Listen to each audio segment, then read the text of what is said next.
সুপ্রিয় শিক্ষার্থী, মাধ্যমিক ও উচ্চ মাধ্যমিক শিক্ষা বোর্ড যশোরের অনলাইন ক্লাসে আমি মাগুরা পুলিশ লাইন্স মাধ্যমিক বিদ্যালয়ের সহকারী শিক্ষক পরিমল কুমার দাস তোমাদের সামনে নবম এবং দশম শ্রেণীর শিক্ষার্থীদের জন্য হিসাব বিজ্ঞান নিয়ে উপস্থিত হয়েছি। আমাদের আজকের পাঠে যাওয়ার আগে প্রিয় শিক্ষার্থী, তোমরা তোমাদের বই খাতা কলম নিয়ে উপস্থিত হও।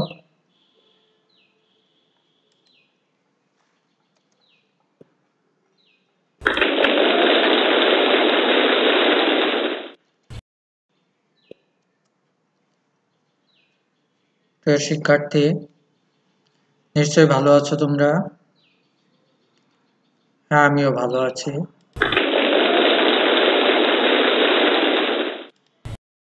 সকলকে স্বাগত জানাই আজকের এই অনলাইন ক্লাসে উপস্থিত থাকার জন্য। প্রথমে পরিচিতি। আজকে ক্লাসটি নবম এবং দশম শ্রেণীর শিক্ষার্থীদের জন্য, বিষয় হিসাব বিজ্ঞান। এটাই তোমাদের এই অধ্যায়ের দ্বিতীয় ক্লাস। আমি পরিমল দাস, সিনিয়র শিক্ষক, পুলিশ লাইন্স মাধ্যমিক বিদ্যালয় মাগুরা। এখানে আমার মোবাইল নাম্বার দেওয়া আছে। যদি ক্লাসের বাইরে কারো কোনো প্রশ্ন থাকে তোমরা অবশ্যই প্রশ্ন করবে জানার জন্য।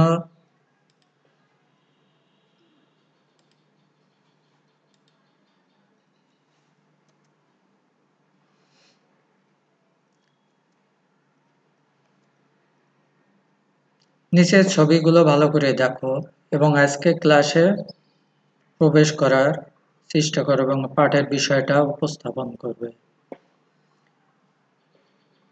এখানে একটি ছবিতে দেখছো একজন কিছু দিচ্ছে, অর্থাৎ অর্থ দিচ্ছে, এবং অন্যজন অর্থ নিচ্ছে। অর্থাৎ এই লেনদেনে দুটি পক্ষ আছে।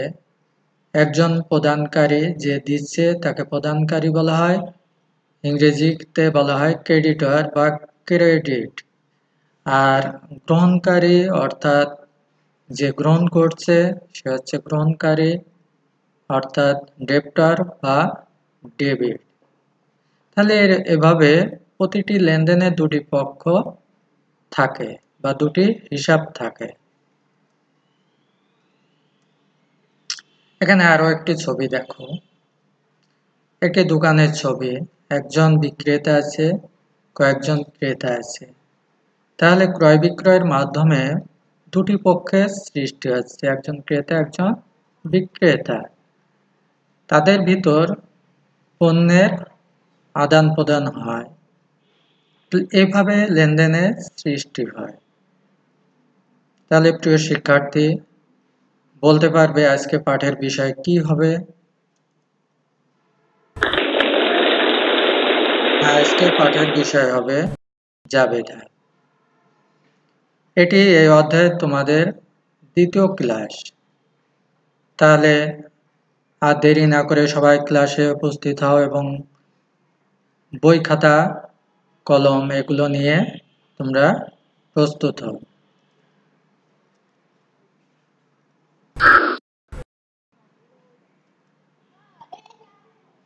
শিখন ফল, অর্থাৎ আজকের এই পাঠ শেষে তোমরা কি কি জানতে পারবে? বাট্টা ও তার প্রকারভেদ ব্যাখ্যা করতে পারবে, সাধারণ জাবেদা ছক প্রস্তুত করতে পারবে, সাধারণ জাবেদা প্রস্তুত করতে পারবে, বিক্রয় শর্তের ধারণা ব্যাখ্যা করতে পারবে। তাহলে প্রথমে আমরা দেখব বাটা ও তার প্রকারভেদ।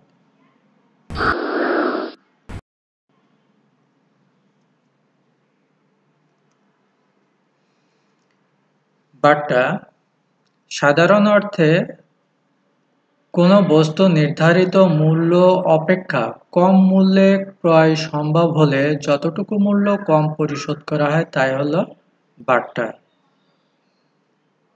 যেমন জনের নিকট থেকে 5% বাটায় 10,000 টাকার পণ্য ক্রয় করা হলো।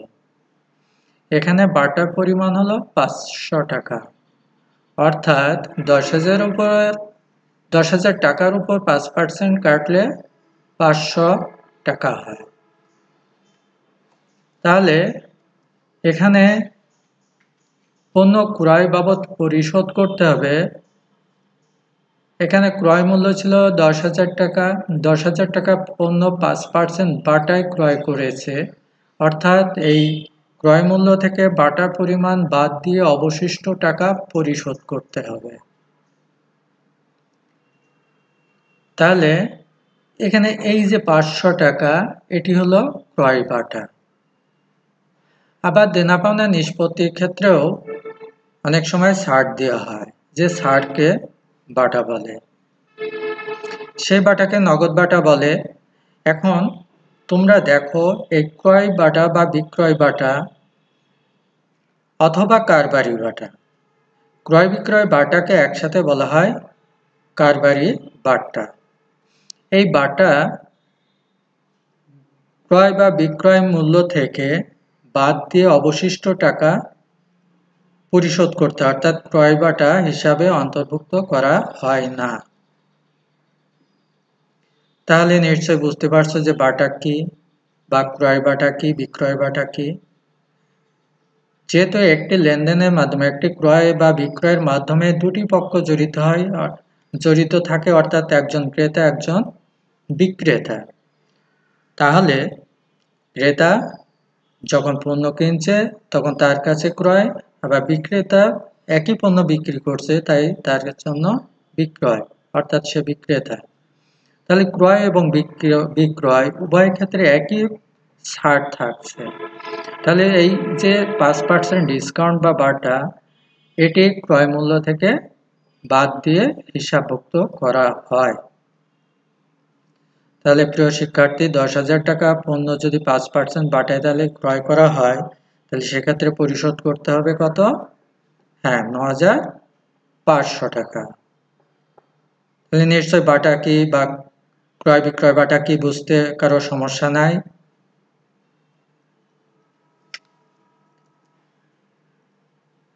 বাটার প্রকারভেদ পরবর্তী স্লাইডে আমরা দেখি যে বাটা কয় প্রকার, কি কি।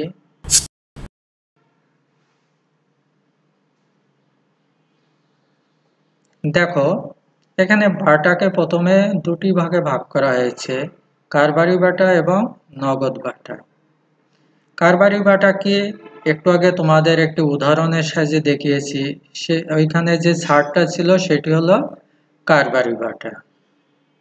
অর্থাৎ ক্রয় বিক্রয়ের সাথে যে বাটা সংশ্লিষ্ট থাকে, বা ক্রয় বিক্রয়ের সময় যে ডিসকাউন্ট বা যে ছাড়টা দেওয়া হয়, সেটি হচ্ছে কারবারি বাটা। এই কারবারি বাটা ক্রয় বা বিক্রয় মূল্য থেকে বাদ দিয়ে অবশিষ্ট টাকা পরিশোধ করতে হয়। এই কারবারি বাটা দুই ধরনের, ক্রয় বাটা আর বিক্রয় বাটা। অর্থাৎ ক্রয়কৃত পণ্য থেকে যে মূল্যটা কম পরিশোধ করতে হয়, সেটি হচ্ছে ক্রয় বাটা।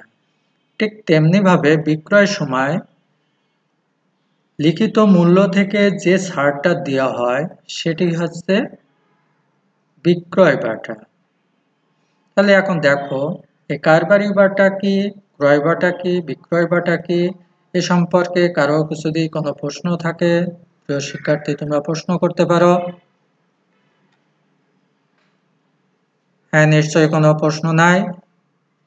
ধন্যবাদ। তাহলে এবারে নগদ বাটা, এটিও দুই প্রকার, প্রদত্ত বাটা এবং প্রাপ্ত বাটা। নগদ বাটাটা কি? দেনা পাওনা নিষ্পত্তির ক্ষেত্রে অনেক সময় ছাড় দেওয়া হয়। যেমন মনে করো, তোমার কাছে আমি 10,000 টাকা পাবো, তোমাকে বললাম যে আগামী 1 মাসের ভিতর বা আগামী 10 দিনের ভিতর যদি তুমি টাকা পরিশোধ করো, তাহলে তোমাকে 5% ডিসকাউন্ট দেব বা 3% ডিসকাউন্ট দেব। অর্থাৎ 5% বা 3% এই যে ডিসকাউন্টটা দিলাম, এই টাকাটা 5% বা 3% কেটে যে টাকাটা হবে, সেটি হচ্ছে নগদ বাটা। তো দেখো, কারবারি বাটা এবং নগদ বাটার ভিতর পার্থক্য কি? কারবারি বাটায় লিখিত মূল্য থেকে যে ছাড়টা দেয়, সেটি হলো কারবারি বাটা, এবং এই বাটা হিসাবভুক্ত করা হয় না। কিন্তু নগদ বাটা কিন্তু হিসাবভুক্ত করা হয়, কারণ এখানে দেনা পাওনা নিষ্পত্তির ক্ষেত্রে একটা নির্দিষ্ট অ্যামাউন্ট বা নির্দিষ্ট পরিমাণ টাকা ছাড় দেওয়া হয়, যেটি প্রদত্ত বাটা আর প্রাপ্ত বাটা। নগদ বা চেক প্রাপ্তির ক্ষেত্রে হয় প্রদত্ত বাটা, আর যখন পরিশোধ করা হয় তখন যে সুযোগটা পাওয়া যায় সেটি হচ্ছে প্রাপ্ত বাটা। এই হলো বাটা শ্রেণীবিন্যাস, বা নগদ বাটা কি, প্রদত্ত বাটা কি, প্রাপ্ত বাটা কি, নিশ্চয়ই বুঝতে পেরেছো তোমরা। আর না বুঝতে পারলে তোমরা প্রশ্ন করো। তাহলে ধন্যবাদ প্রিয় শিক্ষার্থী। পরের স্লাইডে আমরা এবার দেখো তোমাদের পূর্বে ক্লাসে কিভাবে জাবেদা করতে হয়, জাবেদার ছক, তারপরে একটা লেনদেনে যে দুটি পক্ষ জড়িত থাকে সে পক্ষ কিভাবে বিশ্লেষণ করতে হয় বা পৃথক করতে হয় সে সম্পর্কে আলোচনা করেছিলাম। আজকে আমরা দেখব কিভাবে জাবেদা প্রস্তুত করতে হয়। তা এখানে কয়েকটি লেনদেন আছে, লেনদেনগুলো তোমরা লিখে নাও। এক নম্বর আছে জনাব হাবিব নগদ 40,000 টাকা ও 10,000 টাকার পণ্য নিয়ে ব্যবসা শুরু করেন। জানুয়ারি 4 তারিখে জনির নিকট পণ্য বিক্রয় 1,000 টাকা। জানুয়ারি 7 তারিখে অনাদায়ী পাওনা ধরা হলো 1,000 টাকা। জানুয়ারি 12 বিজ্ঞাপনের জন্য পণ্য বিতরণ 10,000 টাকা। জানুয়ারি 21 জনির নিকট থেকে পাওয়া গেল 1,000 টাকা। এবং জানুয়ারি 28 চেকে পণ্য ক্রয় 5,000 টাকা, অর্থাৎ চেকের মাধ্যমে পণ্য ক্রয়। তাহলে লেনদেনগুলো তোমরা লিখে নাও। এখন এই যে প্রতিটা লেনদেনের সাথে দুটো পক্ষ জড়িত আছে, অর্থাৎ একটি পক্ষ সুবিধা দেয় একটি পক্ষ সুবিধা নেয়, অর্থাৎ প্রতিটি লেনদেনে একটি পক্ষ ডেবিট হবে অন্য পক্ষ ক্রেডিট হবে। তাহলে এই লেনদেনগুলোর সাথে কি কি হিসাব জড়িত সেগুলো আমরা এখন দেখব। তাহলে চলো আমরা দেখি এই লেনদেনগুলো জাবেদা করলে কি হয়। দেখো 1 তারিখে ছিল নগদ 40,000 টাকা ও 10,000 টাকার পণ্য নিয়ে ব্যবসা শুরু করেছে। এখানে প্রতিষ্ঠানে নগদ অর্থ বৃদ্ধি পেয়েছে। তোমরা মনে রাখবে নগদ লেনদেনের ক্ষেত্রে প্রতিষ্ঠানে যদি নগদ অর্থ বৃদ্ধি পায় তাহলে নগদান হিসাব ডেবিট হয়, আর প্রতিষ্ঠান থেকে নগদ অর্থ চলে গেলে নগদান হিসাব ক্রেডিট হবে। যেমন 21 তারিখে জনির কাছ থেকে পাওয়া গেল, তাহলে সেখানেও দেখো নগদান হিসাব ডেবিট হয়েছে কারণ নগদ বৃদ্ধি পেয়েছে, আর সুবিধাটা দিচ্ছে জনি, এই জন্য জনি ক্রেডিট হয়েছে। ঠিক একই রূপে 1 তারিখে প্রতিষ্ঠানে নগদ অর্থ বৃদ্ধি পেয়েছে তাই নগদান হিসাব ডেবিট হয়েছে, পণ্য বৃদ্ধি পেয়েছে, পণ্য নিয়ে আসা হয়েছে কারবারে, এই জন্য পণ্য বৃদ্ধি পেয়েছে তাই ক্রয় হিসাব ডেবিট হয়েছে। তোমরা মনে রাখবে পণ্য বা মাল নামে কোনো হিসাব খোলা হয় না। তাহলে প্রতিষ্ঠানে যদি পণ্য বা মাল বৃদ্ধি পায় তাহলে সবসময় ক্রয় হিসাব ডেবিট হবে। তোমাদের অনেক সময় এখান থেকে অবজেক্টিভ আসে যে কোন নামে হিসাব খোলা হয় না। মনে রাখবে প্রিয় শিক্ষার্থী, পণ্য, মাল, চেক এই সমস্ত নামে কোনো হিসাব খোলা হয় না। তাহলে পণ্য যখন বৃদ্ধি পাবে তখন ক্রয় হিসাব হবে ডেবিট, আবার যে কোনো কারণে বিক্রয় বাদে যে কোনো কারণে পণ্য হ্রাস পেলে ক্রয় হিসাব ক্রেডিট হবে। আর মালিক 1 তারিখে যা যা নিয়ে আসে সেটি মূলধন স্বরূপ, এই জন্য মূলধন হিসাব ক্রেডিট হয়েছে। প্রিয় শিক্ষার্থী, জানুয়ারি 4 তারিখে ছিল জনির নিকট পণ্য বিক্রয়। তাহলে জনির নিকট পণ্য বিক্রয় করলে জনি সুবিধা পাচ্ছে, জনি হিসাব ডেবিট, আর বিক্রয় সবসময় ক্রেডিট হয়। পণ্য বা মাল বিক্রি করলে সবসময় বিক্রয় হিসাব ক্রেডিট হয়। শুধু একটি সময় বিক্রয় হিসাব ডেবিট হবে। কখন হবে?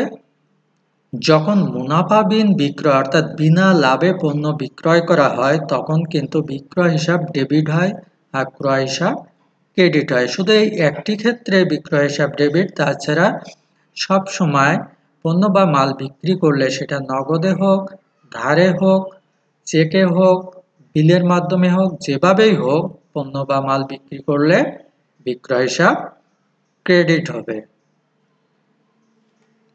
এরপর 7 তারিখে আছে দেনাদারের এত টাকা আদায়যোগ্য নয়, অর্থাৎ যখন বাকিতে পণ্য বিক্রয় করা হয় সব অর্থ পাওয়া যাবে এমন কিন্তু না। যে অর্থটা পাওয়া যায় না সেটি হলো অনাদায়ী পাওনা। ভবিষ্যতে এটা পাওয়া যেতেও পারে, নাও পারে। এজন্য বর্তমানে এটা ক্ষতি বা ব্যয় হিসেবে ধরা হয়। তো ক্ষতি বা ব্যয় বৃদ্ধি পেলে ক্ষতি বা ব্যয় হিসাব ডেবিট হয়। তো এখানে অনাদায়ী পাওনা ডেবিট হয়েছে আর দেনাদার হিসাব ক্রেডিট হয়েছে, কারণ এই অনাদায়ী পাওনাটা ধরা হয় কিন্তু দেনাদারের উপর, অর্থাৎ যার কাছে বাকিতে বিক্রি করেছো সেই হলো দেনাদার, আর তার কাছ থেকে যখন টাকা পাওয়ার সম্ভাবনা থাকবে না তখন এই দেনাদার হয়ে যাবে ক্রেডিট।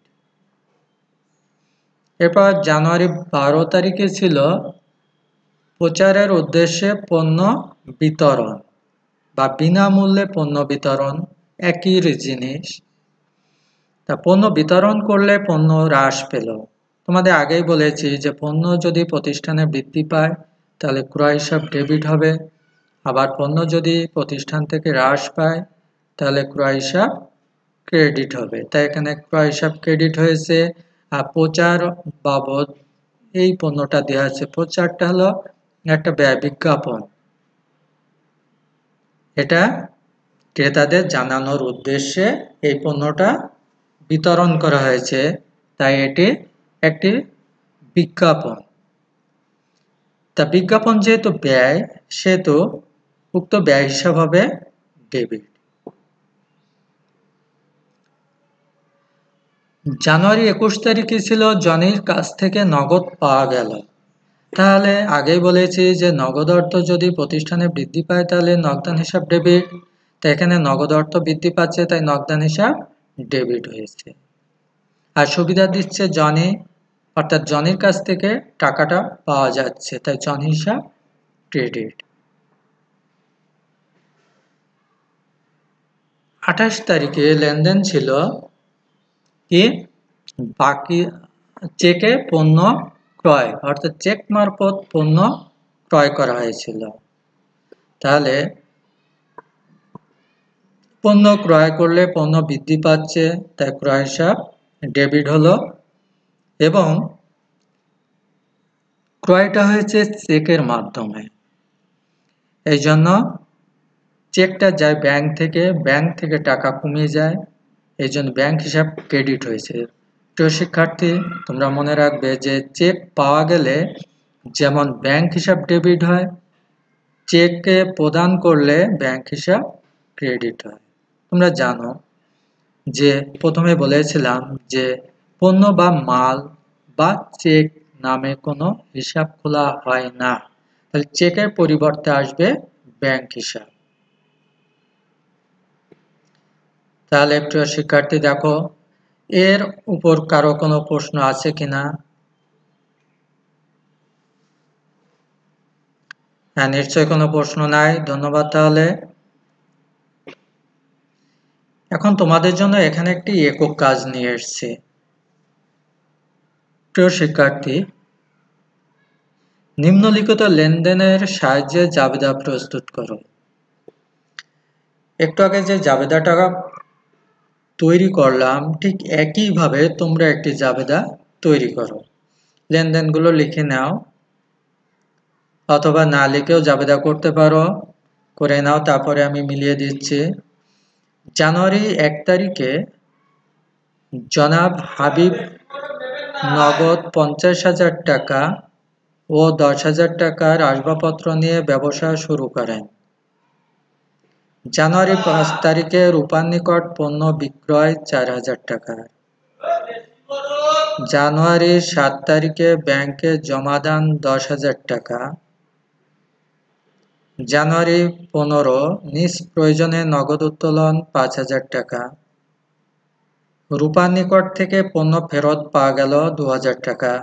প্রিয় শিক্ষার্থী, মনে রাখবে যে কোনো কারণে পণ্য ফেরত আসতে পারে, আবার পণ্য ফেরত দেওয়া লাগতে পারে।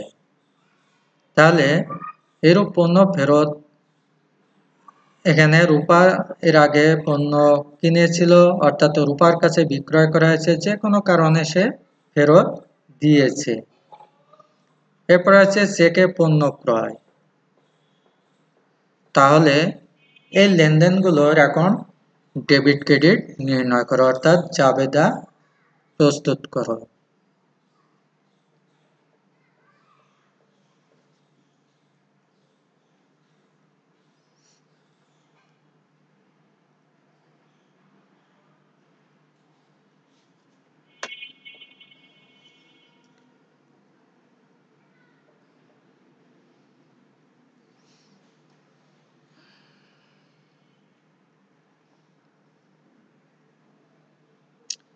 সুপ্রিয় শিক্ষার্থী, নিশ্চয় হয়ে গেছে।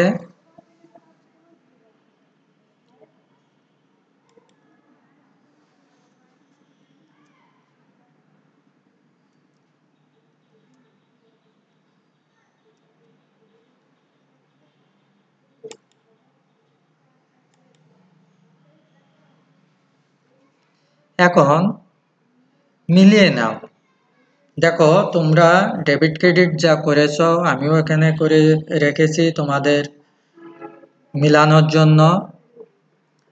এখন দেখো তোমাদের সাথে আমার জাবেদা মিল আছে কিনা। 1 তারিখে ছিল নগদ অর্থ এবং আসবাবপত্র নিয়ে ব্যবসা শুরু করা হয়েছে। তাহলে নগদান হিসাব ডেবিট হবে আর আসবাবপত্র ডেবিট হবে, কারণ নগদ অর্থ বৃদ্ধি পাচ্ছে তাই নগদান ডেবিট, এবং আসবাবপত্র বৃদ্ধি পেয়েছে তাই আসবাবপত্র হিসাব ডেবিট হয়েছে। এবং মালিক 1 তারিখে যা যা নিয়ে ব্যবসা শুরু করে সেটি হয় মূলধন, অর্থাৎ ডেবিট এবং ক্রেডিট সবসময় মনে রাখবে একই টাকা হবে। তাহলে ডেবিটে হয়েছে 50 আর 10 60,000 টাকা, এবং ক্রেডিটেও দেখো 60,000 টাকা হয়েছে। জানুয়ারি 5 রূপা হিসাব আর বিক্রয় হিসাব, কারণ কি রূপার নিকট পণ্য বিক্রয়। এখানে দেখো রূপার নিকট পণ্য বিক্রয়, এখানে চেকে বিক্রয় কি নগদে বিক্রয় কি ধারে বিক্রয় কি প্রাপ্য বিলের মাধ্যমে বিক্রয়, কোনো কিছু উল্লেখ আছে কি? দেখো কোনো কিছুই কিন্তু এখানে উল্লেখ নাই। তাহলে এরূপ ক্ষেত্রে যখন কারো কাছে বা ক্রয় বিক্রয়ের সময় যখন কোনো ব্যক্তি বা প্রতিষ্ঠানের নাম উল্লেখ থাকে, তখন মনে রাখবে সে লেনদেনটি হয়েছে বাকিতে, অর্থাৎ অনগদ লেনদেন। তাহলে রূপার নিকট এই যে পণ্য বিক্রয় করা হলো, এটি বাকিতে বিক্রয় ধরে নেওয়া হয়। এখন যেহেতু বাকিতে বিক্রি করা হয়েছে আর এখানে সুবিধা পাচ্ছে রূপা, তাই রূপা হিসাব ডেবিট হয়েছে, বিক্রয় হিসাব ক্রেডিট হয়েছে। জানুয়ারি 7 তারিখে ব্যাংকে জমা প্রদান, অর্থাৎ ব্যাংকে নগদ অর্থ জমা দেওয়া হলো। তাহলে ব্যাংক হিসাব ডেবিট আর নগদান হিসাব ক্রেডিট, কারণ কি ব্যাংকে টাকা জমা হচ্ছে, অর্থাৎ ব্যাংকে টাকা বৃদ্ধি পাচ্ছে তাই ব্যাংক হিসাব ডেবিট, আর প্রতিষ্ঠান থেকে নগদ অর্থ চলে যাচ্ছে। আগেই বলেছি যে নগদ অর্থ যদি প্রতিষ্ঠানে বৃদ্ধি পায় তাহলে নগদান হিসাব ডেবিট হবে, এবং নগদ অর্থ প্রতিষ্ঠান থেকে যদি চলে যায় তাহলে নগদান হিসাব ক্রেডিট হবে। তাহলে এখানে যেহেতু ব্যাংকে তুমি জমা দিচ্ছ, তাহলে তোমার ক্যাশ থেকে অবশ্য নগদ কমে যাচ্ছে, এই কারণে নগদান হিসাব ক্রেডিট হয়েছে। এরপরে আছে ব্যক্তিগত প্রয়োজনে উত্তোলন। মালিক কারবারে যেমন কোনো কিছু নিয়ে আসলে সেটি মূলধন, ঠিক একই রূপে মালিক অনেক সময় কারবার থেকে কোনো কিছু গ্রহণ করে, যেমন মাঝে মধ্যে পণ্য নেয়, মাঝে মধ্যে নগদ অর্থ নেয়। এইরূপ কারবার থেকে যাই নিক না কেন, অর্থাৎ মালিক ব্যক্তিগত ব্যবহারের জন্য কোনো কিছু গ্রহণ করলে সেটি উত্তোলন হিসাব ডেবিট হবে। এবং এখানে নগদ অর্থ নিয়েছে, তাই প্রতিষ্ঠান থেকে নগদ অর্থ কমে গেল বলে নগদান হিসাব ক্রেডিট হয়েছে। যদি পণ্য নিত তাহলে ক্রয় হিসাব ক্রেডিট হতো, এরূপ যা নিবে সেই হিসাব ক্রেডিট হবে। এরপরে রূপার নিকট থেকে পণ্য ফেরত আসলো, বিক্রি করলে বিক্রয় হিসাব ক্রেডিট হয়েছিল, আর বিক্রয়কৃত মাল ফেরত এসেছে, তাই বিক্রয় ফেরত হিসাব ডেবিট হয়েছে। আর পণ্যটা ফেরত দিয়েছে রূপা, অর্থাৎ রূপা এখানে দাতা, রূপার কাছ থেকে সুবিধা পাওয়া গেল, অর্থাৎ রূপা হিসাব ক্রেডিট। আগে দেখো রূপা হিসাব ডেবিট ছিল, রূপার কাছে যখন পণ্য বিক্রি করা হয়েছিল রূপা হিসাব ডেবিট হয়েছিল। এবার রূপা যখন পণ্য ফেরত দিল তখন রূপা হলো দেনাদার, তাহলে এখানে দেনাদারের পরিমাণ হ্রাস পেল, অর্থাৎ রূপা ক্রেডিট হলো।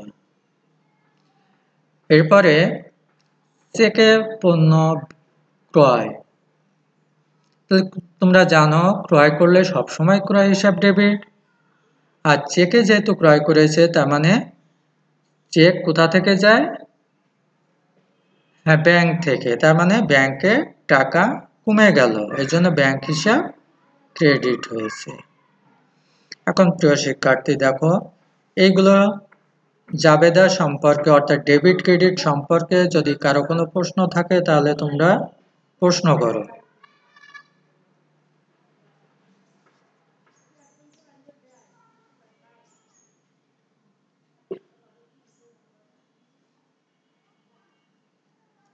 ধন্যবাদ, কোনো প্রশ্ন নাই।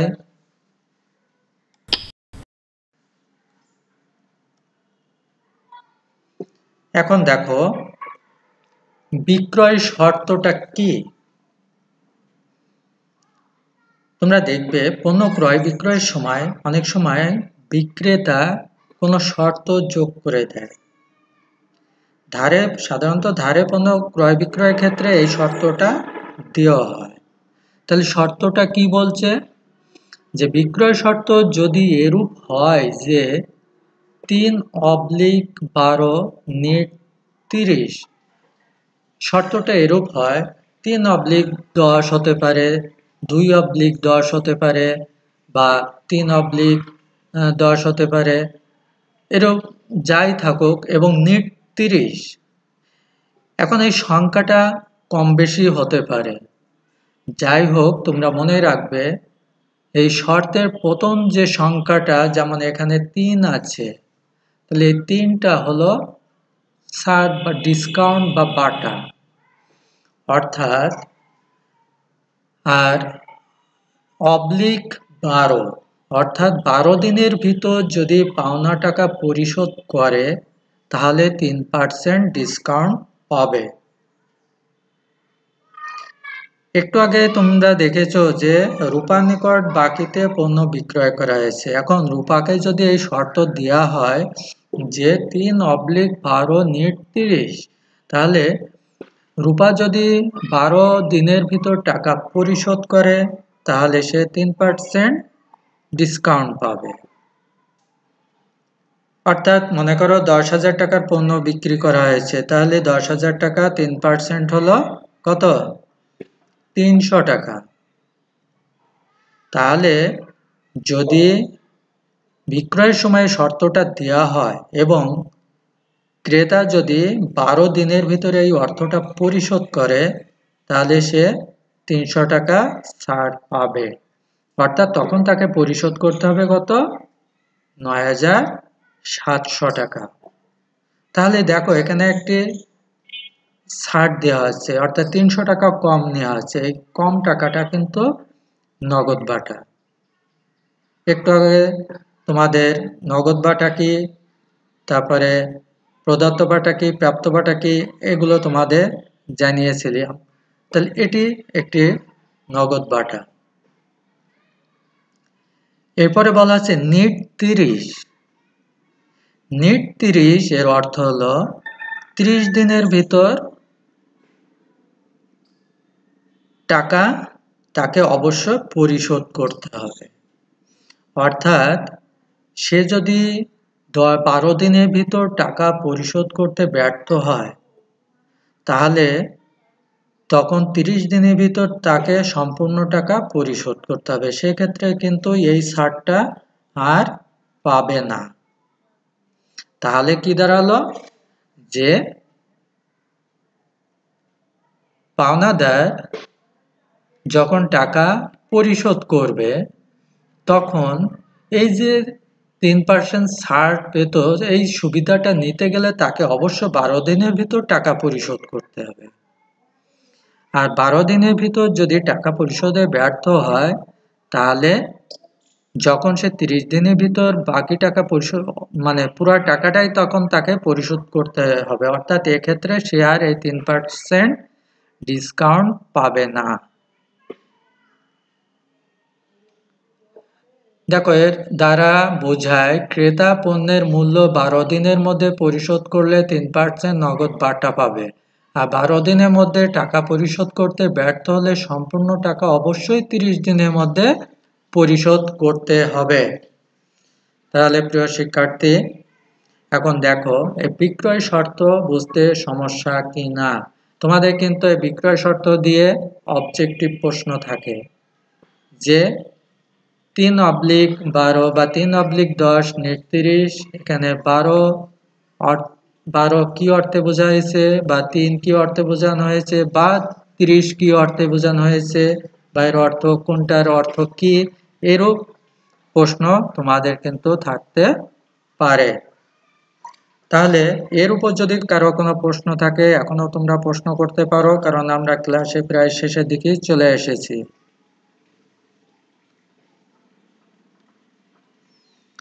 তাহলে ধন্যবাদ প্রিয় শিক্ষার্থী, যেহেতু কোনো প্রশ্ন নাই।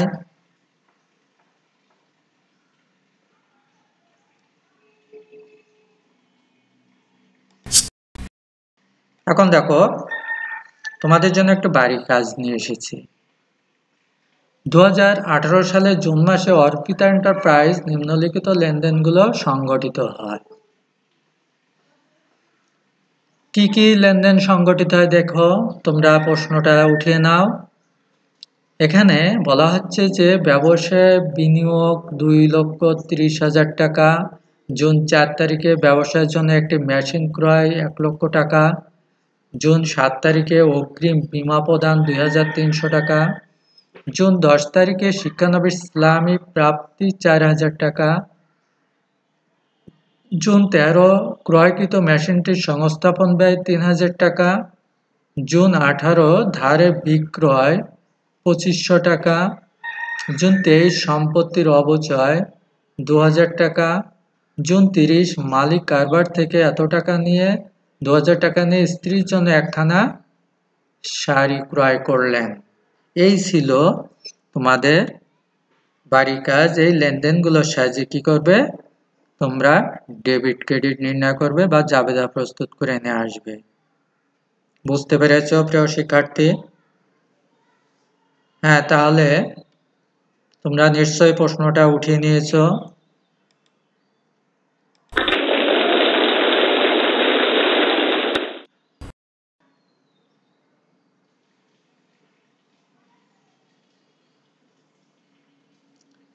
সুপ্রিয় শিক্ষার্থী, ক্লাসের শেষে চলে এসেছি, একেবারে শেষ পর্যায়ে। তাই সকলকে ধন্যবাদ জানিয়ে, সকলে সুস্বাস্থ্য কামনা করে এবং অনলাইন ক্লাসগুলো উপভোগ করার জন্য আহ্বান জানিয়ে আজকের মতো আমি বিদায় নিচ্ছি। আগামী দিন একই সময়ে একই অধ্যায়ের উপর তৃতীয় ক্লাস নিয়ে উপস্থিত থাকবো। আশা করি তোমরা ক্লাসগুলো এভাবে উপভোগ করবে, তাহলে দেখবে যে বাড়িতে বসেও অনেক কিছু শেখা যায়। তো প্রিয় শিক্ষার্থী, তোমরা সকলে ভালো থাকো, সুস্থ থাকো, এই প্রত্যাশায় সকলে সুস্বাস্থ্য কামনা করে আমি আজকের মতো ক্লাস এখানে শেষ করছি। সকলকে আবারও ধন্যবাদ জানাচ্ছি।